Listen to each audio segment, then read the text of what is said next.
الحمد لله رب العالمين والعاقبة للمتقين والصلاة على النبي الكريم وعلى آله وأصحابه أجمعين أما بعد. معزز سامعین کرام، آپ حضرات کے سامنے متعدد مواقع پر قرآن و احادیث کی روشنی میں مختلف چیزیں بتائی جاتی ہے جو ہماری باطن اور ہماری ظاہر کی اصلاح کے ساتھ تعلق رکھتی ہے. آج بھی اسی سلسلے میں آپ حضرات کے سامنے ایک اہم حدیث جو مسلم شریف میں آئی ہے اس کا تذکرہ کروں گا، جس حدیث میں نبی علیہ الصلاۃ والسلام نے 3 ایسے لوگوں کا تذکرہ کیا جن کے بارے میں کل قیامت کے دن سب سے پہلے فیصلہ کیا جائے گا اور ان 3 لوگوں کو سب سے پہلے جہنم میں ڈالا جائے گا. نبی علیہ الصلاۃ والسلام نے بیان فرمایا کہ قیامت کے دن سب سے پہلے جن لوگوں کا فیصلہ کیا جائے گا ان میں سے سب سے پہلے وہ اللہ کا بندہ ہوگا جس کو اللہ کی راہ میں شہید کیا گیا ہو. اس کو اللہ کے سامنے لایا جائے گا. اللہ رب العزت اس کے سامنے اپنے انعامات کو گنوائے گا کہ میں نے تیرے اوپر یہ انعام کیا تھا، یہ نعمت دی تھی، یہ چیز تجھ کو عطا کی تھی، تو نے اس کے بدلے میں کیا عمل کیا، اس نعمت کی شکر گزاری تو نے کیسے کی. تو وہ شہید اللہ رب العزت کو جواباً عرض کرے گا کہ یا باری تعالیٰ، تو نے جو نعمتیں مجھے دی تھی ان کی شکر گزاری کے لیے تو میں نے اپنی جان تیرے راستے میں قربان کر دی.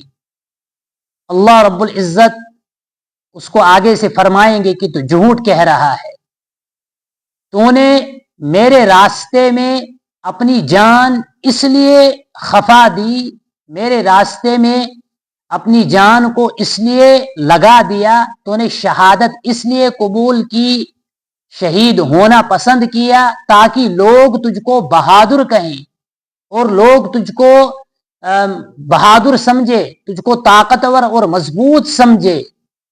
تیرا یہ ارادہ تھا، تیری یہ نیت تھی، تجھے وہ مل چکا ہے. لوگوں نے تجھ کو کہا کہ تو بہادر ہے.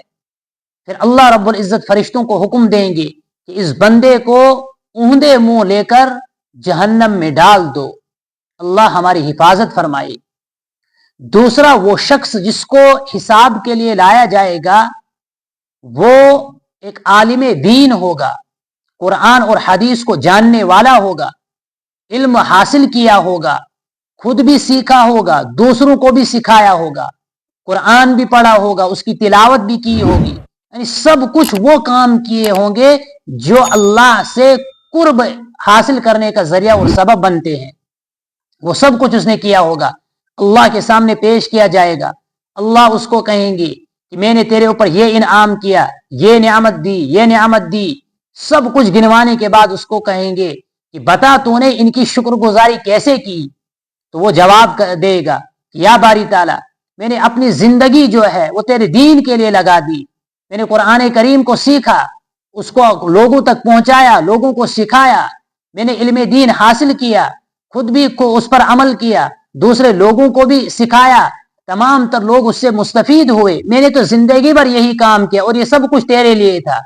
اللہ رب العزت اس سے بھی کہیں گے کہ تو جھوٹ بول رہا ہے، تو نے علم دین اس لیے سیکھا تھا تاکہ لوگ تجھے فقیہ کہیں، لوگ تجھے عالم کہیں، لوگ تجھے فاضل کہیں. اور قرآن اس لیے پڑھتا تھا، تلاوت اس لیے کرتا تھا کہ لوگ تجھ کو قاری کہیں، لوگ تجھ کو حافظ کہیں، یعنی لوگ تجھے الگ الگ القاب سے پکارے. یہ تیری نیت تھی، اس لیے تو نے یہ کیا.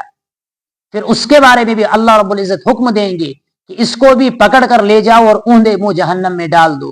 اللہ ہماری حفاظت فرمائے. اللہم احفظنا.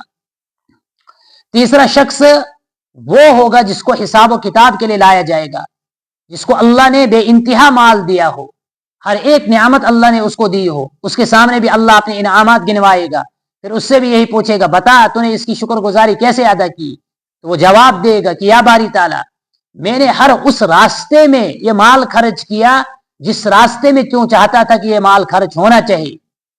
یعنی میں نے صدقات دیے، خیرات دیے، غریبوں کو دیا، فقراء مساکین سب کی میں نے مدد کی تھی. جہاں جہاں تو چاہتا تھا یہ مال خرچ ہونا چاہیے میں نے اس مال کو وہیں وہیں خرچ کیا.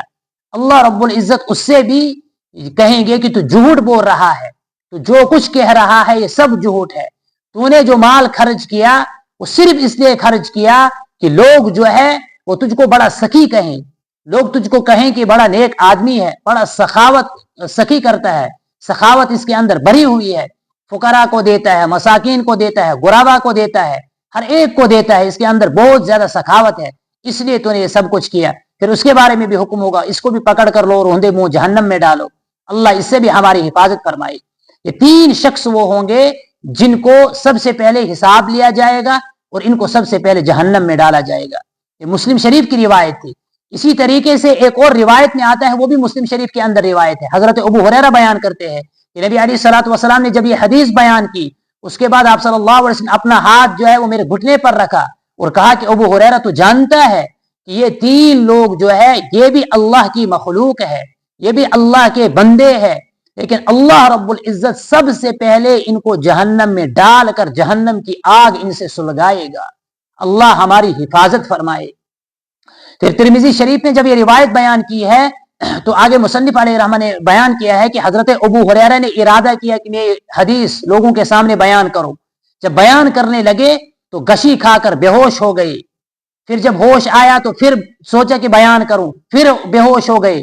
تیسری مرتبہ پھر بے ہوش ہو گئی. پھر جب ان کو ہوش آیا تو انہوں نے یہ حدیث بیان کی کہ یہ تین لوگ ہیں جن کو جہنم میں ڈالا جائے گا، ان سے جہنم کی آگ کو دہکایا جائے گا، سلگایا جائے گا جہنم کی آگ کو. حضرت امیر معاویہ رضی اللہ تعالیٰ عنہ فرماتے ہیں کہ یہ جو تین لوگ ہیں ان تین لوگوں کے ساتھ، ایک ہے مجاہد، ایک ہے عالم، ایک ہے سخی مالدار، ان تین لوگوں کے ساتھ جب یہ حساب و کتاب لیا جائے گا اور ان کو جہنم میں ڈالا جائے گا، ان کے ساتھ جب یہ سب کچھ ہوا تو ان کے علاوہ جو دیگر لوگ ہیں ان کے ساتھ کیا معاملہ ہوگا وہاں پر. اس لیے ہر ایک کو جب بھی وہ کوئی عمل کرے گا تو اس کو چاہے کہ وہ اس میں اخلاص اور للہیت پیدا کرے، یعنی وہ صرف اور صرف عمل جو ہے وہ اللہ کے لیے کرے.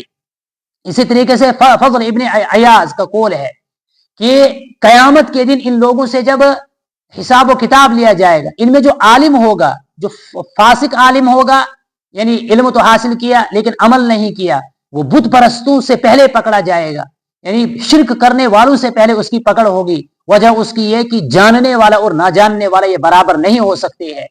اس لیے انسان جب بھی کوئی کام کرے، میں اور آپ جب بھی کوئی نیک کام کرنے کا ارادہ کرے تو اس میں صرف اور صرف اللہ کے لیے وہ کام کرنا ہے، اخلاص و للہیت پیدا کرنا ہے، تبھی جا کے ہم بچ سکتے ہیں، ورنہ بڑا مشکل ہے. اللہ رب العزت ہماری حفاظت فرمائے اور ہمارے ہر اس عمل کو جو ہم اللہ کے لیے کر رہے ہیں خالص اور خالص اپنے لیے بنائے اور ہمیں اخلاص و للہیت کے ساتھ اعمال کرنے کی توفیق عطا فرمائے. آمین.